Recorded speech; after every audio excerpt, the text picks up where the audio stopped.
Tired of being the invisible man.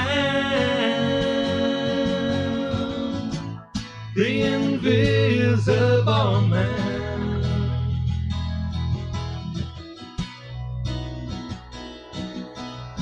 Oh, the invisible man. Well, hello everyone, and welcome to another edition of The Invisible Man. Today we have the wonderful Jeff Patch joining us. Going to find out a bit about him and his band Free to Grow. So, hi, Jeff. Hello.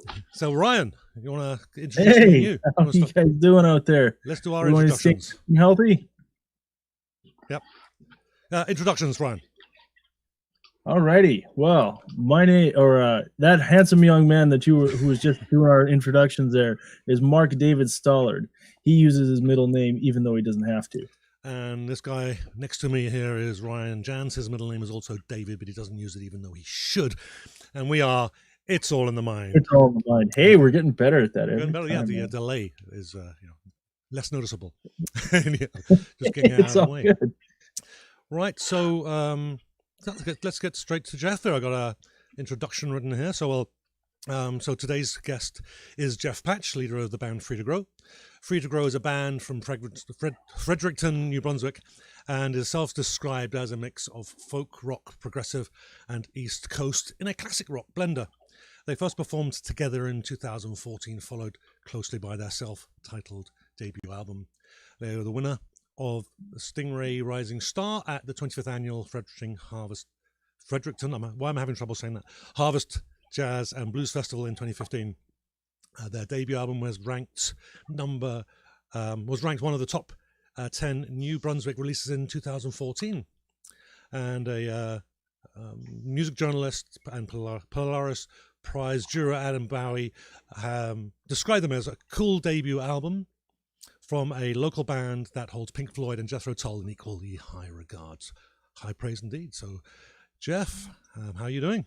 Thanks for joining us. I'm good, and my name is Jeffrey Robert Patch. Just to let you know that I have a middle name. Okay. So I'm doing great. I'm isolating like the rest of the world, but I can see out the window, and today it happens to be sunny.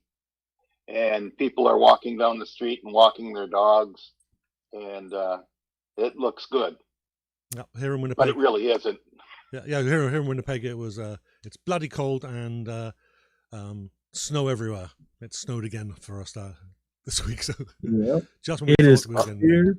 It is bright blue and clear and cold outside right now. Well, I wouldn't expect anything except cold and snow in Winnipeg, except perhaps floods.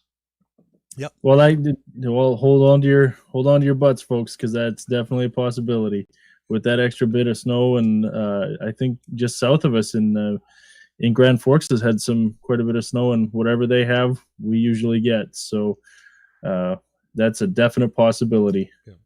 Yeah, we've had some bad flood years around here two of the last 3 years. So, people are hoping we don't have that on top of everything else. Yeah, for sure. Yeah, that would be the very last thing that we would want. That's for sure, or need. Okay, enough of the small talk. Well, I want to find out about you, Jeff. Can you maybe introduce yourself to the audience? Well, I'm Jeff, and I'm the leader of the band Free to Grow. I formed the band with some friends because I wanted a vehicle to both perform and record songs that I had written for 40 years or more. I had started playing music when I was in my teens. I grew up on classic rock, and then I put music to the side as a hobby and pursued a career in natural resource management for quite a few decades. And then I retired early at age 55, so I was lucky to be able to do that, and got the band together, Free to Grow. So you're on a mission from God? Was that the implication? You beat me to it, man. A mission from somewhere. Yes. So but my older siblings, my oldest brother had gone to see the Beatles in their last tour in '66, and the first concert I went to was the Stones in their 1972 tour. And so I grew up listening to and trying to go to concerts. And I was lucky enough to see, I grew up west of Montreal. So that was different. I was close enough to the city to be able to go into town and see major concerts, but lived in the suburbs, so didn't have to live, the full urban lifestyle, fortunately. And so I saw people like Eric Clapton and Led Zeppelin and other major acts back in the 1970s. And then I moved to New Brunswick and went to university, and I ended up getting a job on graduation and stayed more or less in Fredericton since then. And I did live in some other parts of New Brunswick, but I've settled down in outside Fredericton, and it's a lovely spot. Yeah. So Excellent. so Hold you- on a you- sec there, Mark. We've actually got some people joining us here live on our stream here on Facebook. Riel Gervais, a good friend of mine, so friends of friends of some, is joining us. Catherine, our girl from Mark's original side of the pond, has joined us. Thank you, Catherine, for being a loyal fan this whole time. Jessica Olfert and Caitlin Elizabeth all have joined us here today. Welcome, everybody, to the show. and If you have any questions for Jeff as we're going along, feel free to put them in the comments, and if we see them, we'll definitely put them on for you. And Beverly McKean has joined us on Facebook. So hi, Beverly. Hi, everybody. So this is good. We've got a whole. There's people joining us. Sometimes it's you feel like there's no one there, but it's nice to have some names. So Jeff, you obviously I've seen your videos, and I know a little bit about you. You play guitar. How long have you been playing? I started when I was about 15 years old, so I've been playing over 40 years. And as I mentioned to you earlier, that doesn't mean I'm any good, but I have been playing for a long time. Self-taught? Yes. You didn't have any lessons? Yes. Yeah, but I don't think that's how No, it works. I had piano lessons when I was a kid, and I had them up until I was 10 years old, and we moved, and I must have been so bad because my father didn't want to move the piano with us. So the piano lessons had to stop. And beyond that, it's self-taught. Yeah. Do you play any other instruments, or are you just focused on the guitar? Well, I play just about anything. Okay. Again, not necessarily well, but on different songs, I've played mandolin and Irish bouzouki. There are a few songs we have that feature that. I play some bamboo flutes and so on. Jethro Tull is a big influence. I saw them 4 times back in their heyday in the 70s. Oh, nice. And, I'll tinker around on keys, but I'm pretty rubbish on that, as you would say from where you're from. No. But, yeah, no, it's, whatever there is. And I don't know if you can see around. Oh, yeah, I got to go around the music. You can see all kinds of instruments from lap steel to 12-string guitars to several electric guitars. Then, do I see an invasion back there? We'll swing over here. There's kind of a rack of a couple different keyboards. So Yeah. there's all kinds of things that I try and play. Was that an invasion I saw? I saw the round back. What did you see? Was that an invasion? I saw a guitar with a round Yes, back. yes. Yeah, I'm an Yes, invasion I guy. have a couple of ovations, one 6-string and one 12-string. Oh, yeah, I have an Elite T that I use on stage, and then I've got an Applause, which is their low end, which I love playing. Well, that guitar. one of the things, and I think it shows in some of the songs, but one of the things is that I also like to use a number of different tunings, and Okay. like a dadgad tuning and open C minor and some other tunings. And I find that that's not only helpful to give ideas with songwriting, because to me, songwriting starts with some kind of a riff or a chord. And those instruments in different tuning provide different voicings, which can, to me, stimulate creativity.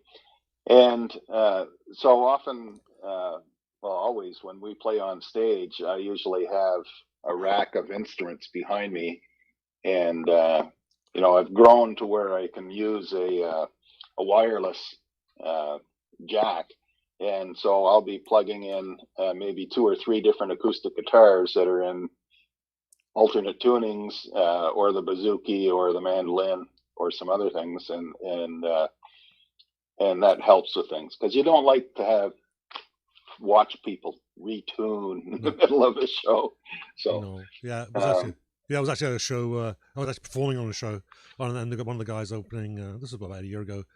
A brilliant guitarist, but he seemed to spend 5 minutes between songs. Kind of killed the energy. yes, yes. So anyway. Yeah, you got to be careful with that. When Mark and I were playing full time all the time, I had another project going, and it was a heavy metal band, and obviously we had some very odd tunings, a lot of progressive rock, and not too far off some of the influences that you guys had. And I ended up having to get a 5-string. I borrowed a 5-string bass for a long time, and then I ended up buying a 6-string bass.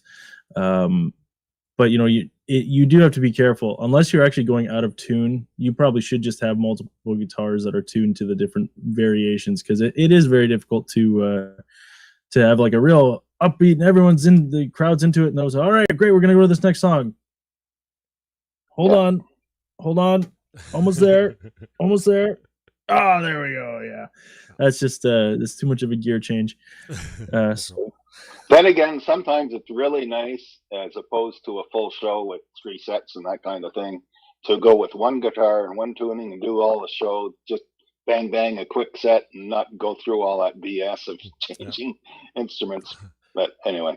Yeah. Actually, for our CD release, I had my upright bass there. Did I have the 6? No, I don't think I had the 6-string there. Did I, Mark? No, just the white one. I think the white one.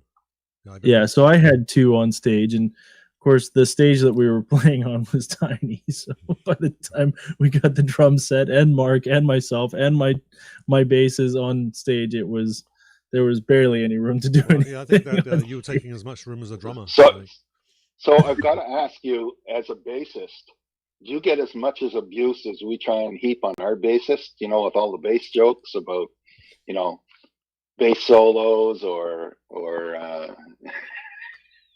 Well, I've heard them all, and I kind of just roll my eyes. And then I'll try and give a couple of good jabs. Mark and I have always had a really good collaborative relationship, so I don't get a whole lot of flack from Mark, but I did get it in the other bands. But then when I started doing like harmony songs and background vocals and stuff, it was like, oh well, we'll just leave them alone. Actually, I think Ryan in our case, it's all in good fun. Our bassist for sure, is super talented, and we're happy to have him. But it's always fun whenever these memes come up, and they seem to happen with bass memes more than other band members. Then we're sure to pass them on. So probably like you, he's seen it all and just rolls his eyes and say, "Ha ha." Every once in a while, he'll say, "That's a good one." Yeah. There's the odd one that doesn't come in. The one that I always get was drummers. For a while, do you remember that Rob Reiner made a mockumentary called "This Is Spinal Tap," and they just kept having drummers disappear out of the band, and that was like us for the longest time. Mark and I we would have people filter in and out of the band, drummers coming in and out of the band all the time. And so when we did get a drummer and he would start giving us a little sass, it'd be like, well, how can you tell a drummer's at your door? The knock keeps speeding up and slowing down, speeding up and slowing down. So like I said, we can give as much as we can give, right? Well, yeah. We've had several drummers in our lifetime, and but you know, we've also had people, Fredericton being, among other things, a university town, and not wanting to be an old dad band with just me and my types in there. Everybody else in the band is younger, and so we've had some band members in the past who have been university students, and they are with us for a few years, and then they graduate and move somewhere else in the country, and and we had a bassist move to Montreal and a drummer move to Toronto, to further their careers and go on with their lives. And we're lucky enough that we found replacements, and our current lineup has been in place for well over a year and a half now, I'd say, and we're all good.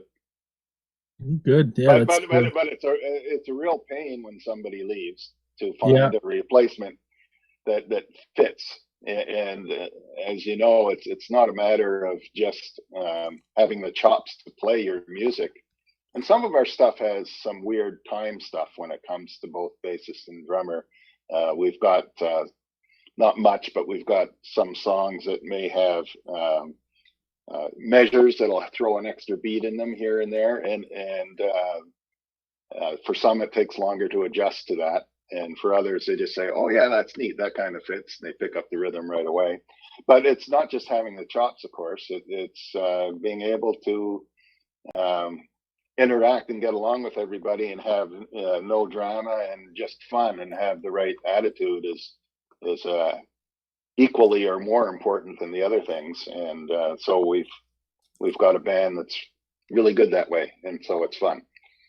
That's so how many people are currently in the band? No, go ahead, Mark. Go ahead. Sorry about that. Yeah, how many people do you currently have in the band? Well, it can change because we've got some people who guest artists with it a fair amount. But right now we've got 8 people. We've had as many as 10, and we've had as many as 11 on stage for certain performances. We've rarely performed in the past with less than 6.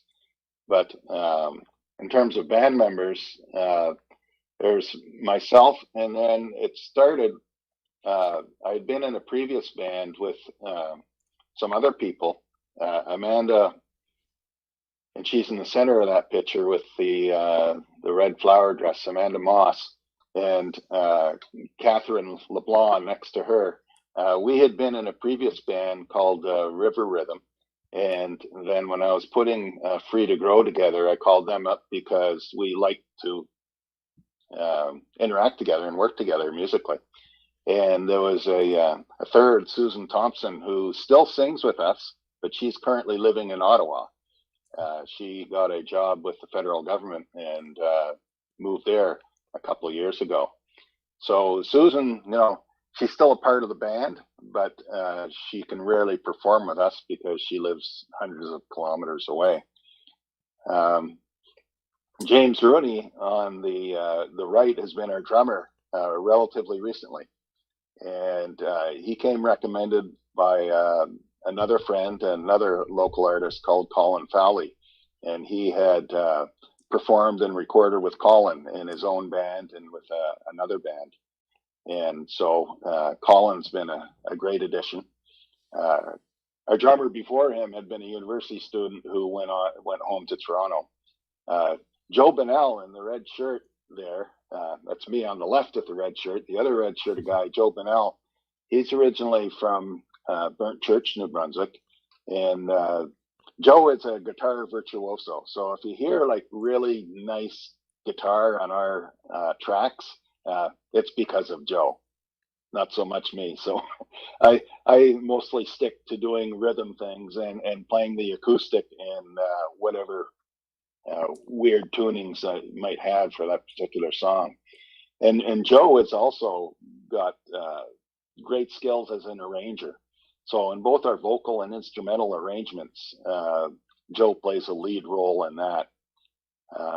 Larry Leblanc, who's in the back left next to me in the black shirt, Larry Leblanc's our bassist. He's been our bassist for a few years. So he's played with us when we've played shows in different parts of the province, like Bathurst or St. John or other places that we've played, Miramichi.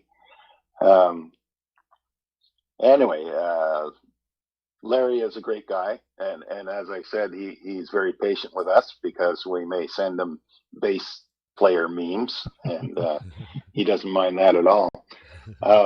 We've also got, and they're not in the picture, Sherry Chenard and she sings on a couple of her new songs. So she's been a relatively new addition to the band.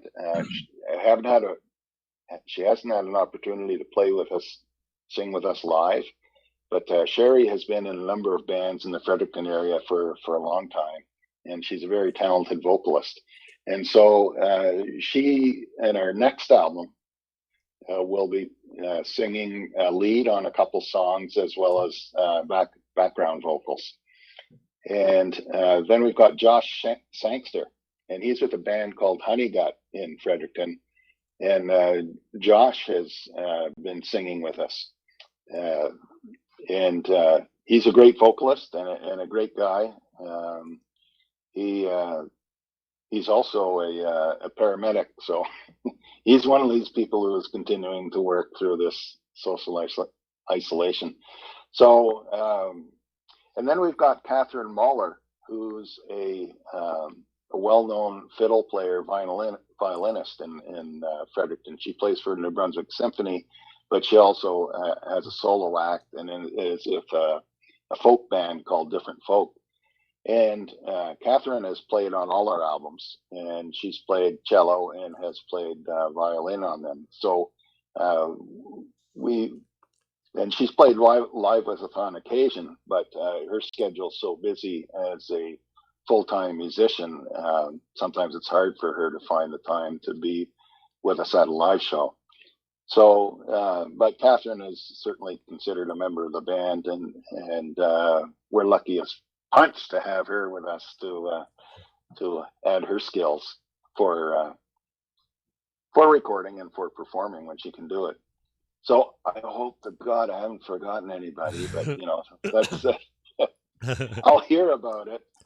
But and we did a song called Miracle Man, and it was for a friend of ours who had suffered a stroke a couple of years ago, and it was very severe, and he went to St. John, New Brunswick, and had a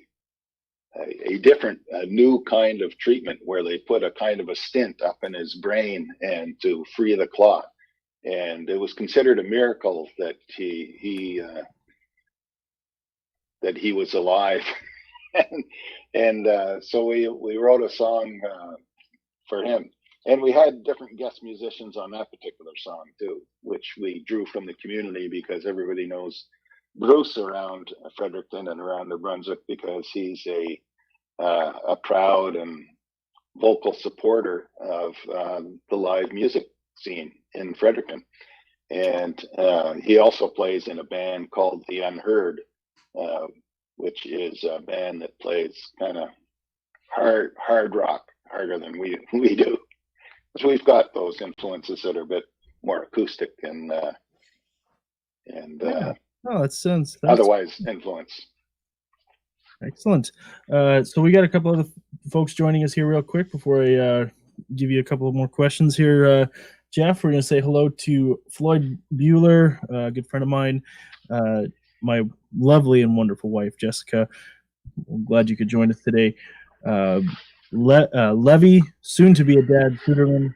I think they're about 7 months along in their pregnancy, so congrats there, Big Dad. And a former bandmate of mine before Mark and I even started playing, Trevor Hendry, playing together in the Screamin' Fleas. We played one show at the Royal Albert. No, it wasn't the Royal Albert, the Royal George, and that's it. Interesting story about that one, but that's for another show and another time. Okay, so Jeff, one more thing. There's a question. Hang on a second, Ryan. Sorry? My turn. I'll just a shout out as well. Ronnie Taylor has joined us, Nicola Hunt, and Pauline Santoro, who's a regular. She says, love Saturday afternoons when you guys are on. So we love her, Pauline, when you join us. Anyhow, thanks a lot. Yeah, thanks for letting us be a part of your day today, everyone. And again, we'll give a shout out to anybody who's just joining us late. This is Jeff Patch from founder of the band Free to Grow. I almost got us in trouble there. A New Brunswick band. I almost said Nova Scotia, but I caught myself early. Thank God. Have to be fighting words there. So I am going to ask you a generalized question here, and maybe I'm way off base here. I was listening to your music, obviously, to prepare for this show, so I could be familiar with your stuff.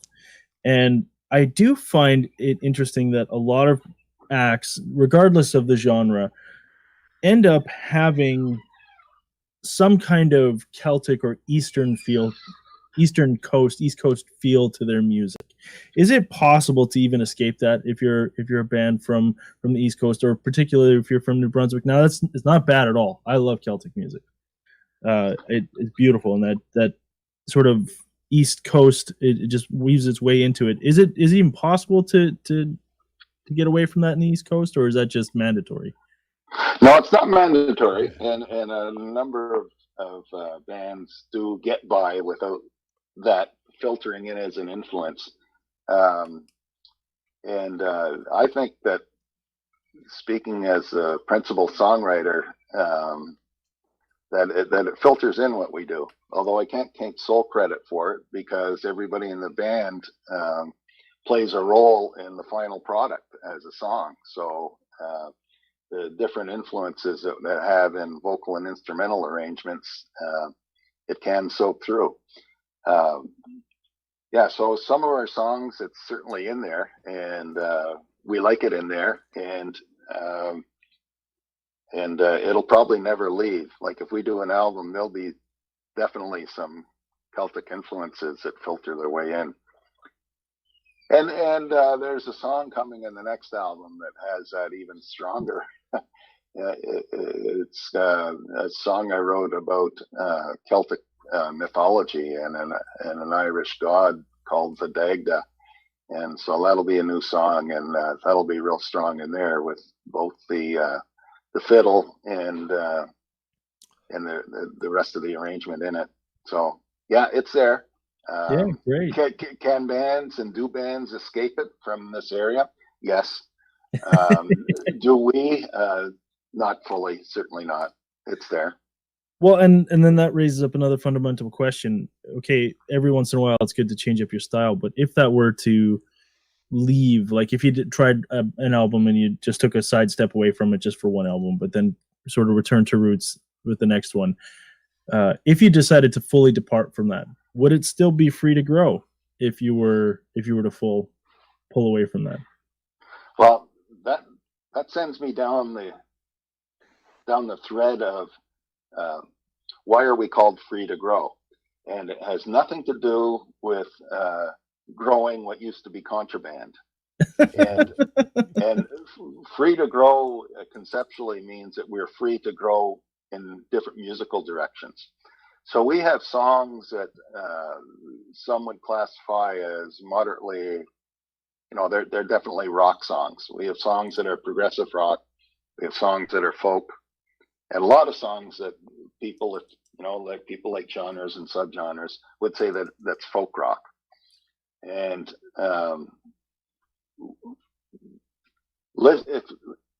if you had a chance to listen fully to the 12 songs on our first album and the 14 songs on our second album, you'd see pieces of that throughout the album.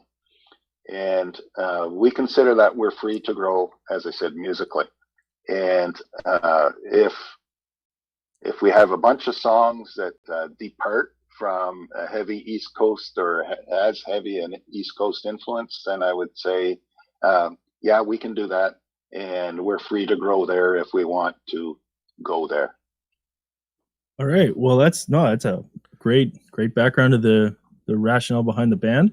I love that answer. That's great. So then I'm going to ask you an opinion here, because I like that idea of free to grow. It's always great to see a band progress musically over a number of years playing together. So if we use this example, I'm going to use two different examples for bands from the same area. We're going to talk about Led Zeppelin. We're going to talk about AC/DC.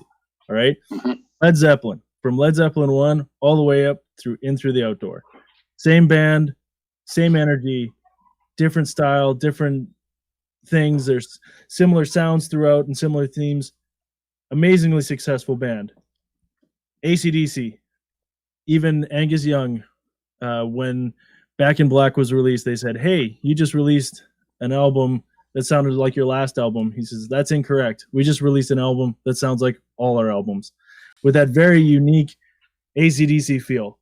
what do you think? And I think you've already answered this, but let's give the definitive for this. What do you think is the better formula here?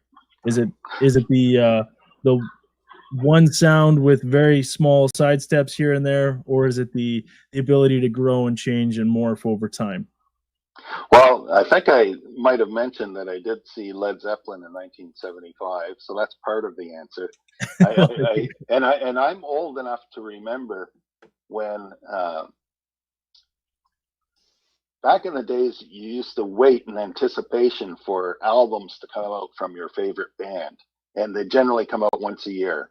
And I remember Led Zeppelin 1, and then Led Zeppelin 2 came out, and Led Zeppelin exploded with that.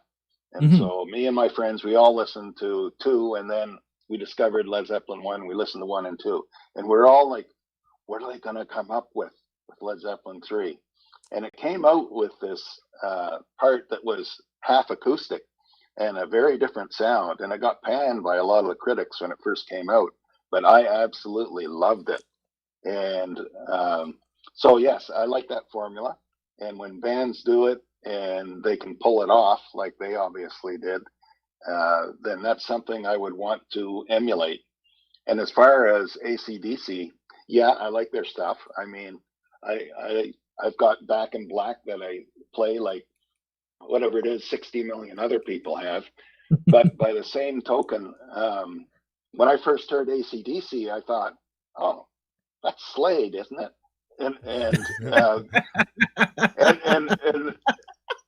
And so I go back to that. I've never heard that comparison for AC/DC before. That's great. Well, that was my reaction back in the late 70s or whenever I first heard AC/DC. That to some degree they sounded to me like Slade, and with the same kind of gnarly voice lead singer and hard distorted electric guitars and not too complicated. And, that's great. Anyway, that's just my read on that. Okay, so, I would never knock AC/DC. I love them. A lot of my friends love them. But I would much rather emulate the Led Zeppelin formula. Great answer. So let's take a little bit of a music break. We've got a live performance of Free to Grow, a song called "Wash the Dishes." So give me a sec while I set this up. Oops. And okay, we should be good. Where is the? Nothing ever goes the way you want it to, particularly with my problems this morning. It's okay. That gives us a second to say hello to Rodden Phillips, who has joined us. Rodden Phillips, thanks for joining us here. We got Jeff Patch from Free to Grow, and this is "Wash the Dishes." Is that the name of the song? Yeah. All right, here we go.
Well, there we are.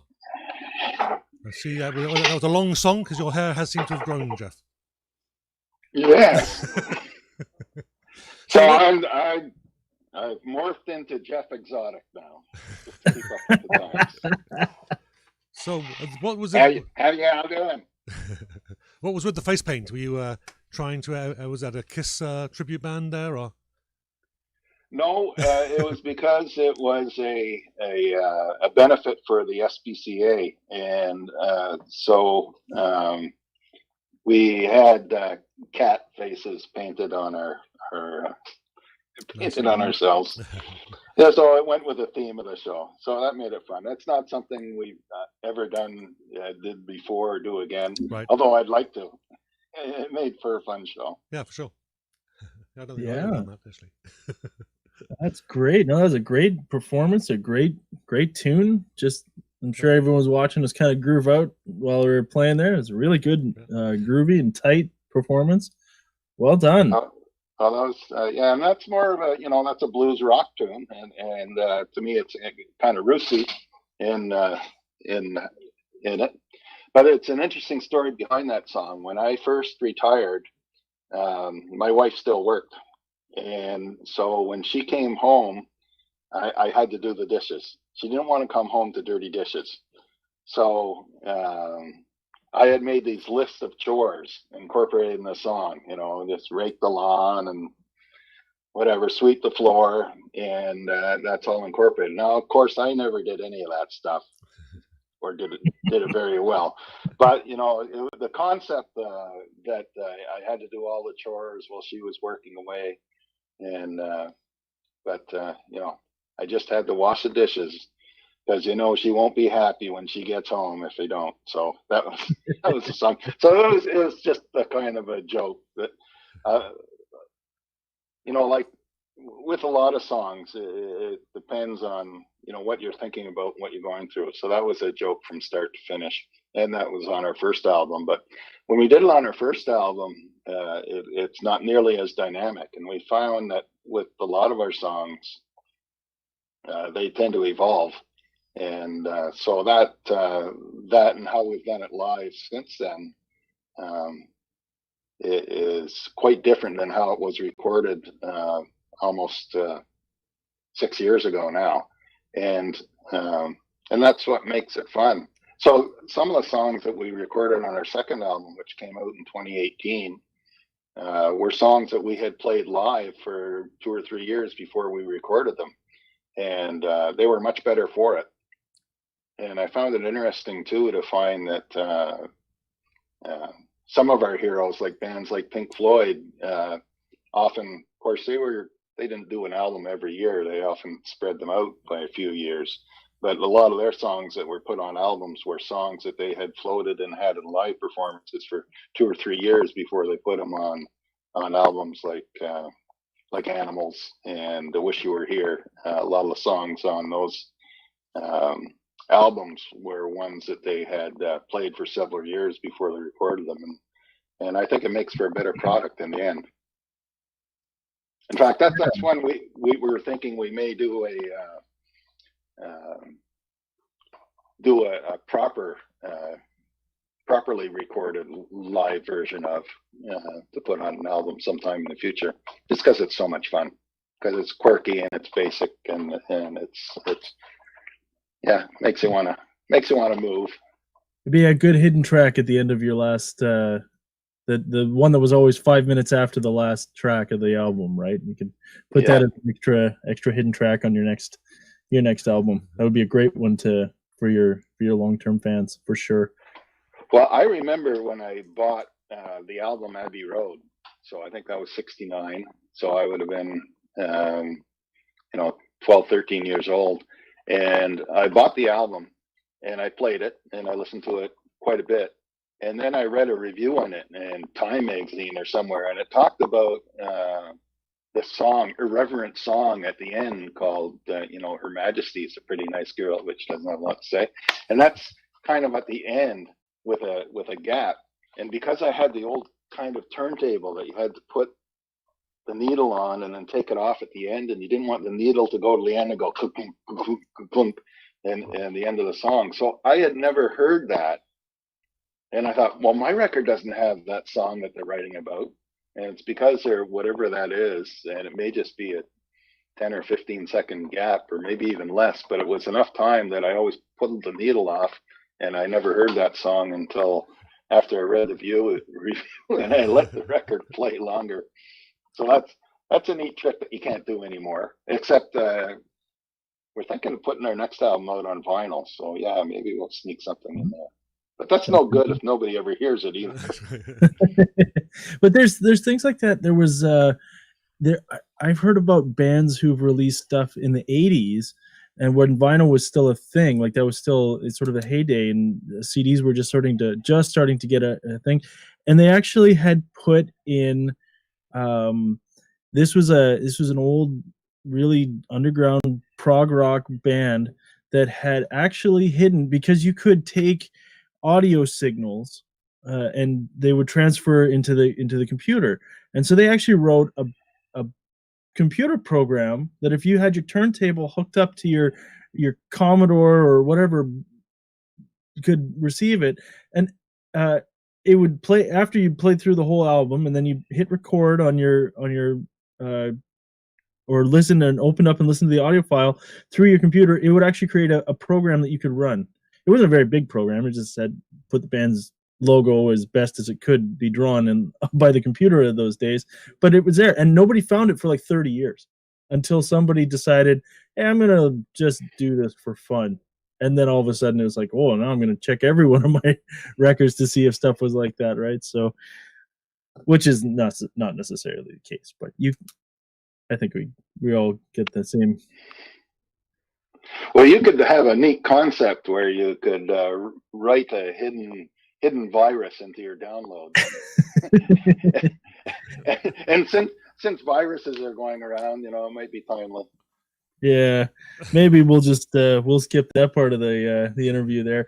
While we got a second here, we'll say hello to Irina Longovia, Don Suarez, Audra Hildebrand, Brick Barrett, and Brandon Ofert, all joining us today online. Lots of people joining today. Hey. That's great. We have Jeff Patch from the band Free to Grow, a New Brunswick, local New Brunswick band, joining us today on the Invisible Man Show. So I was thinking and spitballing this while we were sort of while we were prepping for the show, sort of in the green room here, Jeff. I'm going to give you 3 different sets of bands, sort of in that classic rock era, and I want you to tell me which one you like better. Okay. All right, here we go. I'm ready. All right, Grand Funk Railroad, Fleetwood Mac. What do you like better? Fleetwood Mac. Atta boy. I love Fleetwood Mac. They're good.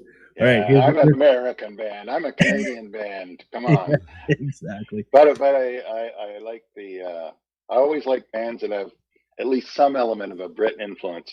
And anyway, go on. All right. And the fact that they mix acoustic with electric. So yeah, exactly. Here we go. This is going to be a little bit different. These 2 Brit bands here, Led Zeppelin and Pink Floyd. What do you like better? Oh my goodness, that's the worst one ever. Oh, I it's would gonna have, get worse, my friend. well, the hardest to draw a favorite because to me they're on the exalted pedestal of greatness. And but I would go with Pink Floyd. Yeah, are Yeah, you gonna pick Roger Waters over Jimmy Page? I'm going to pick David Gilmour. Okay, fair enough. Roger Waters, I'm not a fan of him personally. From all the stuff that I've read and interviews I've heard him talk at. But certainly the Pink Floyd music with the soundscapes they created, to me are great. But yeah, I would pick Pink Floyd, and also in terms of a writing influence, I'd like to think, or so on. You know, I'd want to sound more like Pink Floyd than I would Led Zeppelin. All right, fair enough. All right, and I'm gonna leave the granddaddy of them all for you here. All right, Oh, it's harder than the last one. Oh. the Beatles or the Rolling Stones? That's easy for me, and that's the Oh, Beatles. it's the Beatles. And Right answer. and I think because of the range of the songs they wrote, both when the band was together and also when they went on their solo journeys. But yeah, there's a broader range of stuff, and I love the Stones, and I always listen to them, and like I saw them when I was a kid, and that's hard.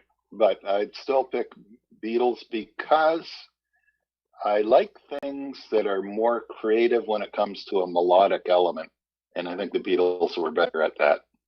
Yeah, and if we're gonna bring it back down to that the comparison from before, where we were talking about Led Zeppelin and versus AC/DC, I think if you look at the Beatles versus the Rolling Stones, yeah, like they've got longevity and staying power, very samey, that bluesy rock kind of thing, which they did really, really well. But if you look at the Beatles, everything up until Help and then after Help just kind of took on a life of its own.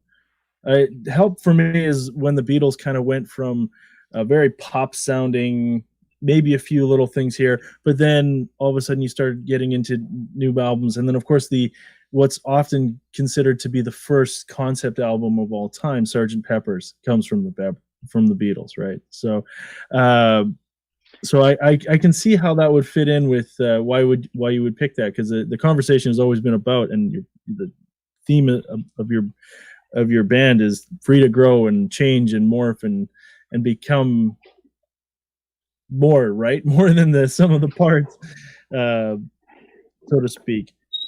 So yeah, and I'll give you another band, and they also put out a concept album in 1967 that I liked, and that was the Moody Blues and Days of Future Past. And I liked the Moody Blues albums after that, and they had a whole different vibe to them. But again, it's different than the Stones sound for sure. For sure. But you know, I people almost get in fights over that. You know, you don't like the Stones, and they can't stand the Beatles. To me, the Beatles got really good. I agree with you. With the album starting with Revolver and after, and their early poppy stuff, I don't listen to anymore. You know, I remember being a little kid and seeing kids on street corners jumping up and down, 5 years old, and going, "She loves you, yeah, yeah, yeah." And you know, they had that and Love Me Do and whatever their super early hits. But to me, one of my favorite albums of all time is Abbey Road, and another one is Let It Be. And those were near the end of them and near their demise. But musically, the range in those albums is tremendous. And the musicality behind them is something that, let me put it this way, although I love the Stones. The Beatles could play what the Stones played, but the Stones couldn't have played what the Beatles played. No. Yeah, I think that's a fair assessment. I think that's definitely a fair assessment. So, and I love the White Album and the Helter Skelter. Yeah, I go along with those that say that might be the first metal song. And when was that? 66? 60, right or around 68? Somewhere, anyway. Okay, Yeah. we're getting close to the hour. I'd like that. Maybe if we can squeeze in another Free to Grow song, if we can. Woohoo! Yeah, let's. What I'd like to do, if it's okay, was that we've got actually a video of the making of OK Boomer, and then we'll listen to the whole song. If that sounds good.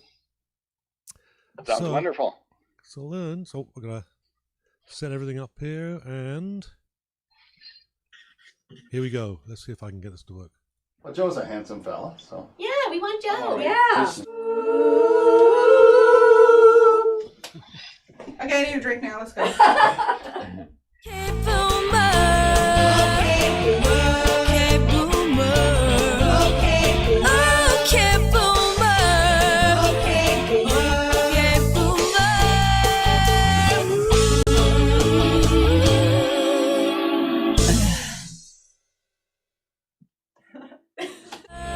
Okay, boomer. Okay, boomer. Okay, boomer. Okay,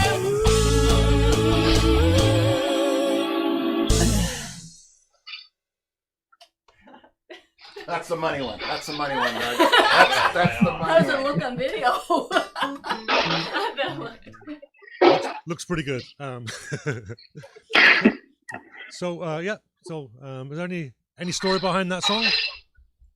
Well, that's a friend who was the woman on the left, Brenda Malley. She's a local filmmaker with the New Brunswick Film Co-op, and she had a film called After the War that won some awards and also included music from local artists, including one of our other songs.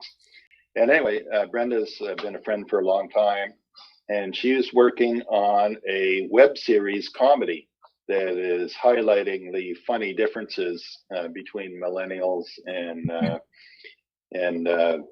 boomers, and it's called OK Boomer. And so with this web series comedy, I asked if she needed a theme song, and she said sure. So we wrote that theme song, and those were cast members in the show who are singing on. So we have mostly female casts with some boomers and some millennials in their interactions, and hopefully it'll be a great web series and really funny, and Nice. people will like the theme song, which is OK Boomer. Nice. So it's kind of just a funny take on differences between millennials and boomers. Well, we'll listen to the full song right away. Just wanted to say hi to Carla Bonnell has joined us, and she says, "Hey Jeff," and she's really Hey, excited. Carla! And she's really excited about having New Brunswick being represented. So we'll I can get this up and running. So OK Boomer, I've got a slideshow.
There we go. That was excellent. That was I was dancing along. You guys couldn't see, but it was it's a lot of fun.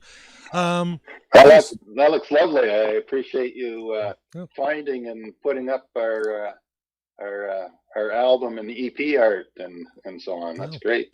makes a more colourful show.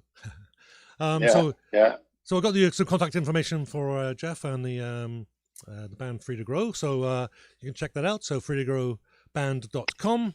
Also on Twitter, Facebook, and Instagram, and of course YouTube as well. So go check those out and say hi to Jeff and the band. So I think that's probably. Let me get back here. I think that's probably a good place to end. But now I would love to have you back on. I felt that we could have just carried on with this conversation for another hour. But Well, thank you so much. I very much appreciate it. And a shout out. You said Carla had joined, so Carla's been a great friend of the band, and we've shared the stage, and we love and appreciate her and her support. yeah, for sure. And Carla's actually going to be on the show next week. We'll be starting Yay. at 3 p.m. Central. Just a little schedule change there, just so I make it so Carla doesn't have to panic in the afternoon to make the start time. So a little later, but it'll be just as much fun. And Shalim just actually joined us about 10 minutes ago. So hi, Shalim. He's a regular. But if you tune in next week, Shalim, you'll be right on time. Anyhow, so thanks a lot, Jeff. If you want to hang around, we'll just have chat after the show. And I'd like to thank everybody for joining us today. The great turnouts, and we'll catch you all next week. Thanks, everyone. Bye. Bye-bye. Oh,